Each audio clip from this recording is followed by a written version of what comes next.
ಇದು ದರ್ಶನ್ ಹಾಗೂ ಪವಿತ್ರ ಗೌಡಗೆ ಸಂಬಂಧಿಸಿದಂತಹ ಒಂದು ಸುದ್ದಿ. ಈ ಸುದ್ದಿನ ನೀವು ಎಲ್ಲೂ ನಿರೀಕ್ಷೆ ಮಾಡೋಕ್ಕೆ ಸಾಧ್ಯನೇ ಇಲ್ಲ. ದರ್ಶನ್ಗೆ ಕಷ್ಟದ ಮೇಲೆ ಕಷ್ಟ. ದರ್ಶನ್ ನೆಮ್ಮದಿಯಾಗಿ ಇರಲು ಬಿಡ್ತಲೇ ಇಲ್ಲ. ಎಸ್, ಇದು ದರ್ಶನ್ಗೆ ಸಂಬಂಧಿಸಿದಂತಹ ಸ್ಟೋರಿ. ದರ್ಶನ್ ಹಾಗೂ ಪವಿತ್ರ ಗೌಡ ಅವರಿಗೆ ಸಂಬಂಧಿಸಿದಂತಹ ಒಂದು ಸ್ಟೋರಿ. ದರ್ಶನ್ನನ್ನು ನೆಮ್ಮದಿಯಾಗಿ ಇರಲು ಬಿಡ್ತಲೇ ಇಲ್ಲ.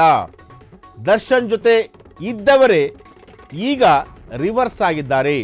ಈ ರೀತಿ ಆಗುತ್ತೆ ಅಂತ ಕನಸು ಮನಸ್ಸಿನಲ್ಲೂ ಕೂಡ ದರ್ಶನ್ ಅವರು ನಿರೀಕ್ಷೆ ಮಾಡಿರಲಿಲ್ಲ. ಕೋಟಿ ಕೋಟಿ ಆಸ್ತಿ ಕೊಟ್ಟಿದ್ರು ತೀರದ ಹಣದ ದಾಹ. ಎಸ್, ಇದು ದರ್ಶನ್ ಹಾಗೂ ಪವಿತ್ರ ಗೌಡ ಅವರಿಗೆ ಸಂಬಂಧಿಸಿದಂತಹ ಒಂದು ಸ್ಫೋಟಕ ಸ್ಟೋರಿ. ಈ ಸ್ಟೋರಿಯನ್ನು ನೀವು ಎಲ್ಲೂ ಕೂಡ ನಿರೀಕ್ಷೆ ಮಾಡಲಿಕ್ಕೆ ಸಾಧ್ಯನೇ ಇಲ್ಲ. ಯಾಕೆಂತಂದರೆ ಸ್ವತಃ ದರ್ಶನ್ ಅವರಿಗೆ ಕೂಡ ಈ ಸ್ಟೋರಿ ನಿಜಕ್ಕೂ ಶಾಕ್ ಅನ್ನಿಸ್ತಾ ಇದೆ. ಯಾಕೆಂತಂದರೆ ಈ ಸ್ಟೋರಿ ಯಾವ ರೀತಿ ಇದೆ ಅಂತಂತಂದರೆ, ದರ್ಶನ್ ಜೊತೆ ಯಾರು ಜೊತೆಲಿದ್ರೋ ಅವರೇ ಈಗ ಕಂಪ್ಲೀಟಾಗಿ ದರ್ಶನ್ ಬಾಳಲ್ಲಿ ವಿಲನ್ ಆಗೋದಕ್ಕೆ ಹೊರಟಿರುವಂತಹದ್ದು. ಎಸ್, ಪವಿತ್ರ ಗೌಡ ಕೊನೆಗೂ ದರ್ಶನ್ ಬಾಳಲ್ಲಿ ವಿಲನ್ ಆಗ್ತಾ ಇದ್ದಾರಾ? ಪವಿತ್ರ ಗೌಡಳಿಗೆ ಕೋಟಿ ಕೋಟಿ ಆಸ್ತಿ ಕೊಟ್ಟಿದ್ದ ದರ್ಶನ್, ಐಷಾರಾಮಿ ಕಾರುಗಳನ್ನು ಕೂಡ ದರ್ಶನ್ ಅವರು ಪವಿತ್ರ ಗೌಡ ಅವರಿಗೆ ಕೊಟ್ಟಿದ್ರು. ಇರೋದಕ್ಕೆ ಐಷಾರಾಮಿ ಬಂಗಲೆಯನ್ನು ಕೂಡ ಕೊಟ್ಟಿದ್ರು. ಇಷ್ಟೆಲ್ಲ ಕೊಟ್ಟಿದ್ರು ಕೂಡ ಪವಿತ್ರ ಗೌಡ ದರ್ಶನ್ ಮೇಲೆ ರೆಬೆಲ್ ಆಗಿದ್ದಾರೆ. ಅದು ಯಾವ ಕಾರಣಕ್ಕೆ ಅಂತಂತಂದರೆ ಅದನ್ನು ನಾನು ಹೇಳ್ತೀನಿ. ಎಸ್, ಪವಿತ್ರ ಗೌಡ ಕಡೆ ತಿರುಗಿ ನೋಡದ ದರ್ಶನ್. ಇದು ಪವಿತ್ರ ಗೌಡ ಅವರಿಗೆ ಬಹಳ ಕೋಪ ತರಿಸಿತ್ತು.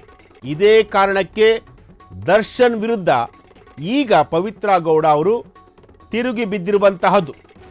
ದರ್ಶನ್ ಮೇಲೆ, ಎಸ್ ಇದು ಬಹಳ ಇಂಪಾರ್ಟೆಂಟ್, ದರ್ಶನ್ ಮೇಲೆ ಕೇಸ್ ಹಾಕಲು ಸಿದ್ಧತೆ ಮಾಡಿಕೊಳ್ಳುತ್ತಿದ್ದಾರಂತೆ.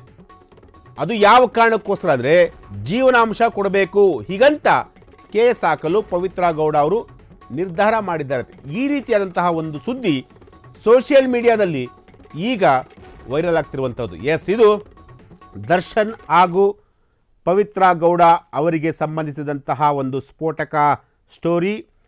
ಪವಿತ್ರ ಗೌಡ ಅವರಿಗೆ ಅವರು ವಾಸ ಮಾಡಲಿಕ್ಕೆ ಕೋಟಿ ಕೋಟಿ ಬೆಲೆ ಬಾಳುವಂತಹ ಬಂಗಲೆ ಕೊಟ್ಟಿದ್ದಾರೆ, ಐಷಾರಾಮಿ ಕಾರುಗಳನ್ನು ಕೂಡ ಕೊಟ್ಟಿದ್ದಾರೆ.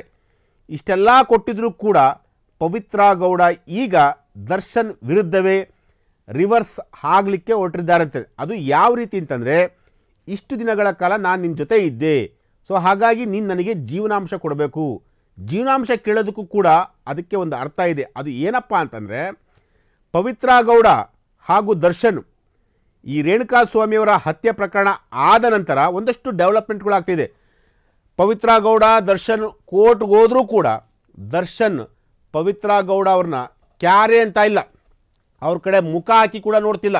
ಅವ್ರ ಸಹವಾಸ ಬೇಡ ಅಂತೇಳಿ ಕಂಪ್ಲೀಟಾಗಿ ದರ್ಶನ್ ತಾನು ತನ್ನ ಕುಟುಂಬ ಜೊತೆಗೆ ತನ್ನ ಸಿನಿಮಾಗಳತ್ತ ಮಾತ್ರ ಅವರು ಫೋಕಸ್ ಮಾಡುತ್ತಿರುವಂತಹ ವ್ಯಕ್ತಿ. ಇಂತಹ ವ್ಯಕ್ತಿಯ ವಿರುದ್ಧ ಈಗ ಮಸಲತ್ತು ಮಾಡೋದಕ್ಕೆ ಪವಿತ್ರ ಗೌಡ ಅವರು ಹೊರಟಿದ್ದಾರಾ? ಜೀವನಾಂಶ ಕೇಳೋದಕ್ಕೆ ಹೊರಟಿದ್ದಾರಂತೆ. ಜೊತೆಗೆ ಪವಿತ್ರ ಗೌಡ ಅವರು ದರ್ಶನ್ ಅವರ ಮೇಲೆ ಕೇಸ್ ಹಾಕಲಿಕ್ಕೂ ಕೂಡ ಹೊರಟಿದ್ದಾರಂತೆ.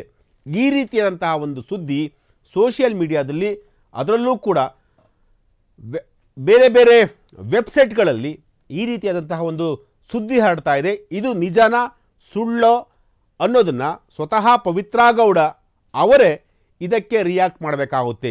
ಎಸ್, ನಾನು ಆ ರೀತಿ ಮಾಡ್ತಾ ಇಲ್ಲ, ನಾನು ಆ ರೀತಿ ಮಾಡೋದೂ ಇಲ್ಲ, ದರ್ಶನ್ ಅವರು ಚೆನ್ನಾಗಿರಬೇಕು, ದರ್ಶನ್ ಅವರು ಇನ್ನೂ ಮತ್ತಷ್ಟು ಎತ್ತರಕ್ಕೆ ಬೆಳಿಬೇಕು, ಅದನ್ನು ನೋಡಿ ನಾನು ಖುಷಿ ಪಡ್ತೀನಿ ವಿನಃ ಅವರಿಗೆ ನಾನು ಯಾವುದೇ ಕಾರಣಕ್ಕೂ ಕೂಡ ತೊಂದರೆ ಕೊಡಲ್ಲ ಅಂತೇಳಿ ಈ ಒಂದು ಸುದ್ದಿಗೆ ಅವರೇ ಕ್ಲಾರಿಫಿಕೇಷನ್ ಕೊಡಬೇಕಾಗುತ್ತೆ.